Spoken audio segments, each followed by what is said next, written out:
So sadly, I am not going to do what I've always done with master grade kits. So I hope you guys don't feel bad, but I am not painting this kit metallic. I'm not. I've already done it with one kit, which is going to Comic-Con. I'm not going to do it with this. So you're going to have to like what I'm going to do. So no metallic, other than maybe the inner frame and maybe some small, minute parts. So there you go. Hope you guys don't cry, alright? So let's begin breaking down how I'm going to paint this. The inner frame.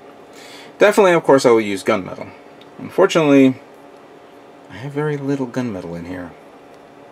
I use this a lot. I used a lot of gunmetal on my Sazabi. So whether I'm going to buy another bottle of L-clad gunmetal, or maybe just get regular gunmetal, I'll have to figure that out. So I have to go back to the hobby store that I usually pick up paints every now and then. For the red, I had this red here that I picked up a while back. This is RML 23 red, number 114. It's classified as German Aircraft World War. Jesus Christ, this font is so small. 2. Semi-gloss. Let's see how this looks.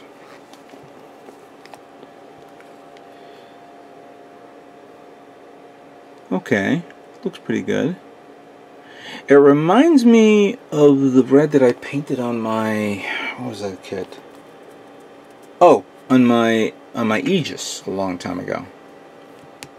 And considering that we have the red parts we have on the feet, the side skirts, the waist, portions of the shoulder, and the shield, shouldn't take up too much of the red here. So here it is for the red. Now for the yellow, I have two different types of yellows. I have regular yellow, which is more of a you know, lemon type color. But I have this one, which is called Yellow FS 13538, also known as U.S. Navy Blue Angels Yellow. I like the tone on this. It's a little darker, a little bit of has a little bit of orange feel to it. So I think this will probably be a good idea using for the yellow trim parts that's here on the gun, on the shield, on the V-fin, and of course on the parts that make up the wings. So we have the yellow right there. We'll put this to the side. Now, the blue. Before I get into what color of blue I'm going to use, I also should have mentioned the fact that other than me painting this kit, I'm going to do what I did with my Strike Gundam, my Strike Gundam Ootori build. I'm going to pre-shade this kit. Pre-shading, I'm going to use black. Unfortunately, I can't find black anywhere. I know I have a bottle of black somewhere around here. I found this one, which was Model Master's Gloss Black, but I don't think it'll be a good idea to spray paint this as the as that. Maybe it is, maybe it isn't. I have no idea. I'm just using this as a, you know, as an example of what I'll probably be using for me to airbrush, you know, pre-shade all the fine detailed lines of this kit. And this is something that I may have to do in a way where I have to now put these parts together in a way so when I spray paint the panel lining or the pre-shading, I can see it in the form that it looks like once the parts are put together. It's kind of hard to explain to it. I have to demonstrate it so you guys can understand. So I'll be pre-shading not only the white parts, but the blue parts and the red parts as well. Yellow, I don't think you'd need that much pre-shading either way, but I'll see what I can swing here and there. But the reason why I'm doing that is because I wanted to do several layers of pre-shading for certain colors, specifically, of course, the blue. So I have this strong navy blue here, which of course once I pre-shade this I will spray paint this darker blue, followed by, at first I was thinking of maybe using sky blue, which of course will lighten it up, and then I will lighten up a bit further using light blue. So you have 3 different shades. I have to test this out on a leftover part, which I do have on the side someplace, and I'll demonstrate this and see if I can, if it's feasible, if I can do that. If I can't do it with using this, and this in, you know, this one as the base, this one in the middle, and this one at the end, I may end up just using this because I do like a lighter tone of blue on this kit. Otherwise, I'll try to test this out first for the blue. That will be for the blue, of course. For the white, it's kind of difficult to do that. I have, of course, off-white, which is one of my favorite colors, and I probably use the regular white as the medium interim, like the, so like you have the off-white, and then you have the regular white in the middle. So they have the off-white down to the side that's a little darker, along with, of course, the pre-shading. That, of course, will be done as a test model, a test part as well. So I have the white, I have the blue, I have the red, I have the yellow, and of course I have to get the black. And then pretty much that is what I have and what I think I'm going to do with this kit. Finally, of course, my good friend, someone on Facebook asked me if I was going to use water slide decals, and that was actually Spider X2K. Was it Spider X2K2, or was it what's his name? Gunpla. I forgot who it was, and forgive me for not remembering. I'm gonna have to go back to my page right now to see, and it was from, oh, Gunpla. No, not Gunpla. Excuse me. Sorry, Gunpla. It was not you. It was Spider K2K2. He asked me, "Are you going to get the water slide decals for it?" The answer is yes. I am getting the water slide decals. As a matter of fact, it's right here. And once this kit is completed, it will be decaled. Alright. That's my plan, that's my idea, and this is my second entry for the Gunpla Builders World Cup. Let us begin building Wing Gundam Proto Zero Master Grade.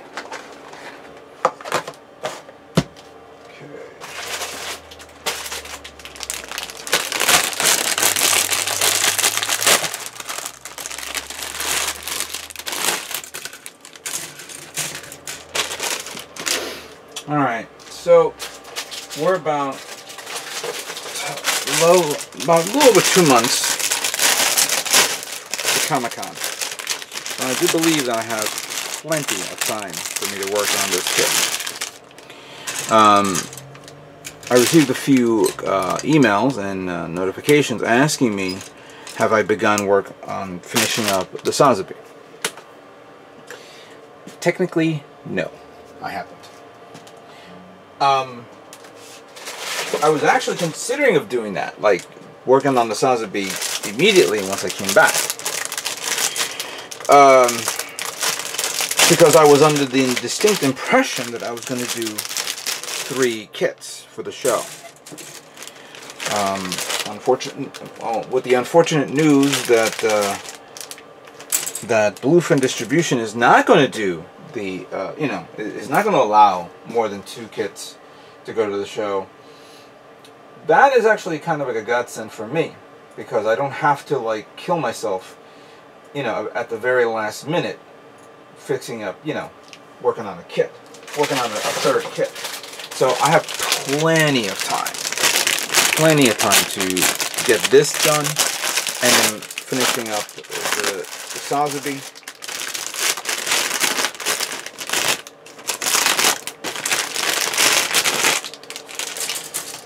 Now, it's not going to take me a month, or, you know, it's not going to be like the same time frame that I did the Sazabi with this guy. It should be maybe around 2 weeks, 2.5 weeks, give or take. And I'll probably have enough time to, of course, finish up the Sazabi and then work on another kit. I've been itching to making a non-Gundam kit. For those of you who are a big fan of the other kits that I made this year, I want to make another Bandai model. What Bandai model I want to make, I have no idea yet. I've been contemplating on that. Please don't tell me what to make. I think I'll do another video asking you guys that soon, but not now. Right now, we need to focus on this. So I wanna put the white. I'm gonna cut the white part first. Get that out of the way. I have to also remind myself that this is not a very big kit. What could be a good example? Well, like the seed kits. I'll use that as an example. And I think maybe you could probably say the below kits. Wing kits are are a little smaller. So it's going to probably be a lot more work for me to detail this up as best as I can, especially on really detailed small parts. Truth be told, even though there's a lot of parts here, it should be a quick build. It's the painting that's going to take me a little longer than normal. So at this moment in time, so you can see, this tray will be all my whites, this tray will be all my blues, and then this, all my blues and reds and yellows, and then the last tray will be all my grays. And then once I finish them up, I'm going to wash them, sand them down, wash them, and then begin preparing them for painting.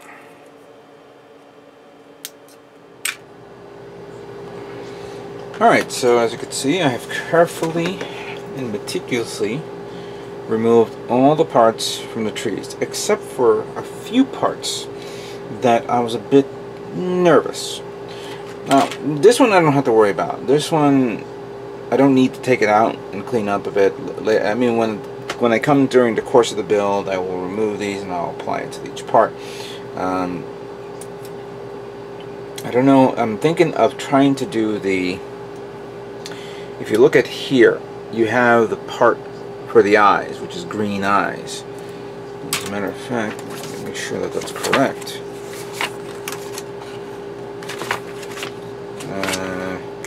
Yes. So you got green eyes. So this is not something that's going to be a wash or anything like that. This is going to be like the normal, you know, I'm going to paint around the eyes with the marker, and then clean up the front so that way it shows.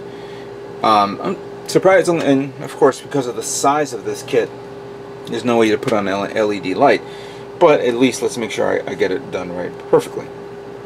So these parts I'm going to leave there, and then I'll get to them in the meantime.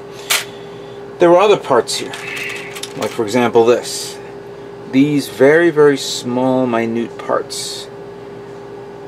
Not that I was afraid to remove them, as I was afraid that if I place them someplace and I lose them, I'm screwed.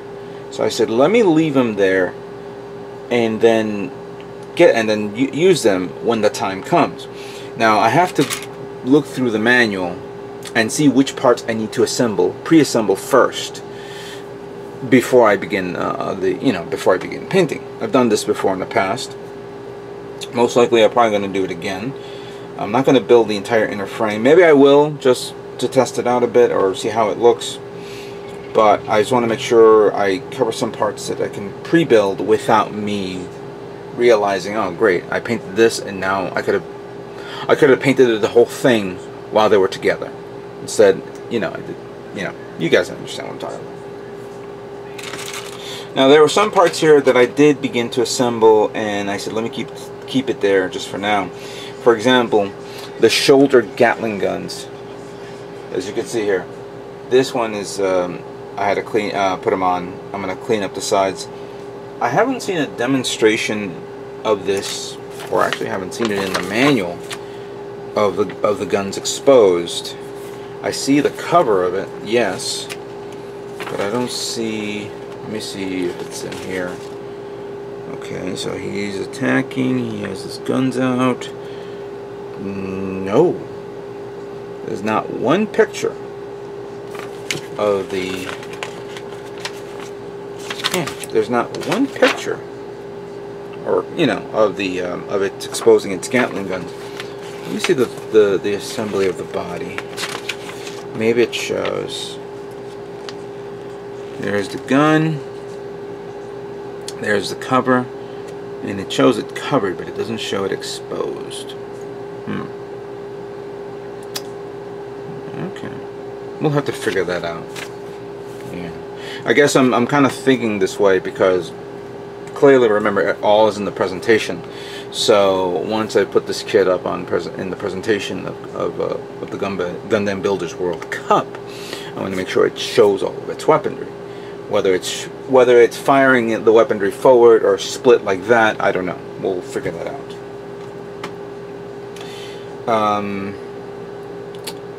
I guess that's pretty much it for now. I don't think I see anything else. As you can see, all my parts are separated the way it is. I'm going to begin cleaning up each and every part, sanding them down with, sanding. I got my sanding pad here. I have another sanding pad. There's another one that this is a little bit rougher. This one's a little bit more finer. Got my hobby knife to just meticulously clean up, and then we'll move forward.